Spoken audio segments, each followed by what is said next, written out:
ఈరోజు నేను Jesus cross మీద పలికిన సెకండ్ వర్డ్ చెప్పబోతున్నాను. ఒక చిన్న ప్రేయర్ చేస్తున్నాం. పరిశుద్ధ మహిమ పాత్రగా వందనాలైనా గొప్ప దేవానికి స్తుతిస్తాం. ఇంతవరకు కాచి కాపాడినందుకు వందనాలైన.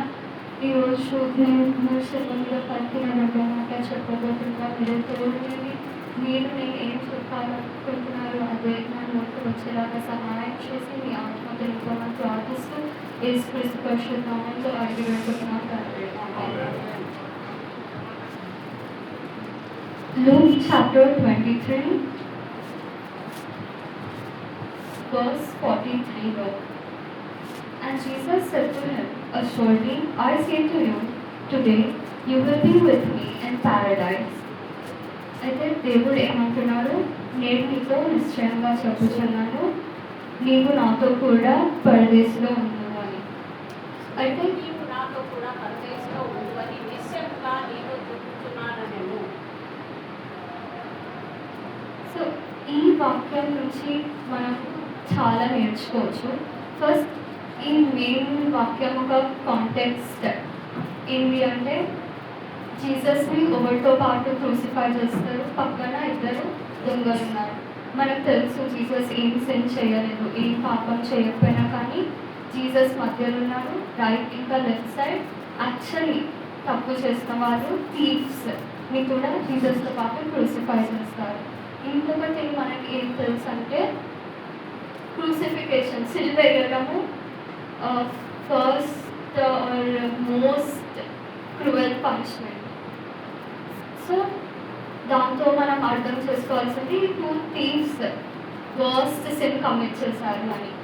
అయితే ఈరోజు ఈ వాక్యాన్ని నేను చెప్పాలనుకుంటుంది, ఈ టూ థీవ్స్ని మనం క్రిస్టియన్స్గా తీసుకోవచ్చు, బిలీవర్స్ లాగా.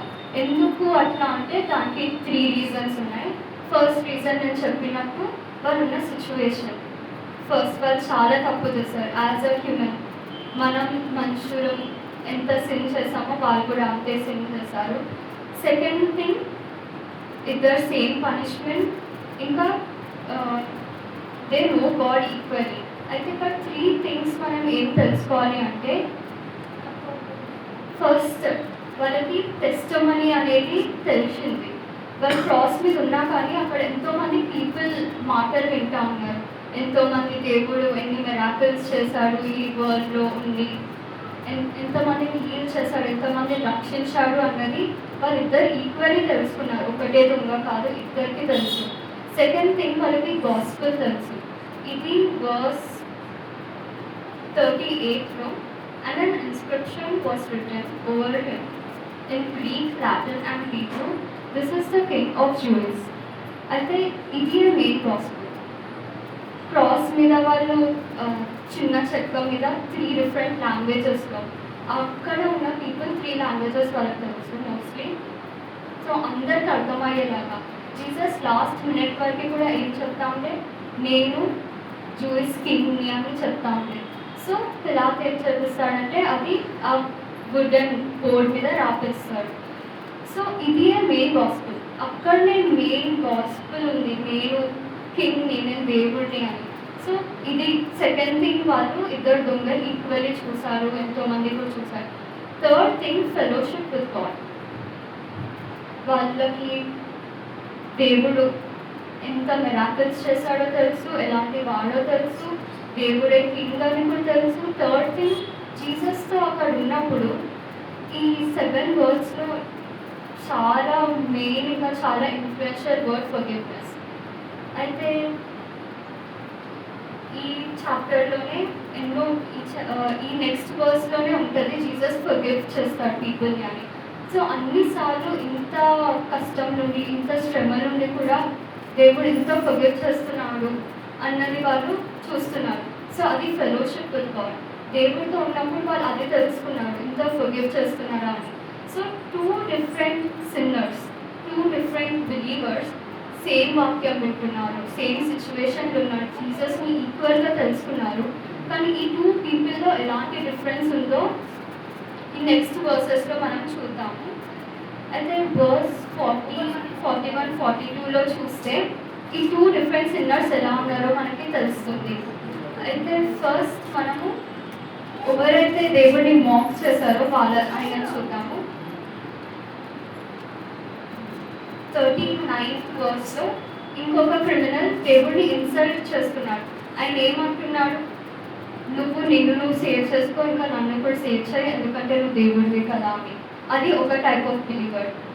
సెకండ్ బిలీవర్కి డిఫరెన్స్ ఏందో నెక్స్ట్ వర్స్లో చూద్దాము. And the other answered, rebuked him, saying, do you not even fear God, seeing you under the same condition?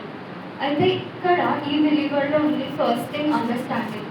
ఆయన ఎలాంటి స్థితిలో ఉన్నాడో ఆయన అర్థం చేస్తున్నాడు, వాళ్ళు ఎలాంటి స్థితిలో ఉన్నారో అర్థం చేసుకున్నాడు. అక్కడ సిచ్యువేషన్ ఏందో ఆ ఫస్ట్ బిలీవర్ అర్థం చేసుకున్నాడు.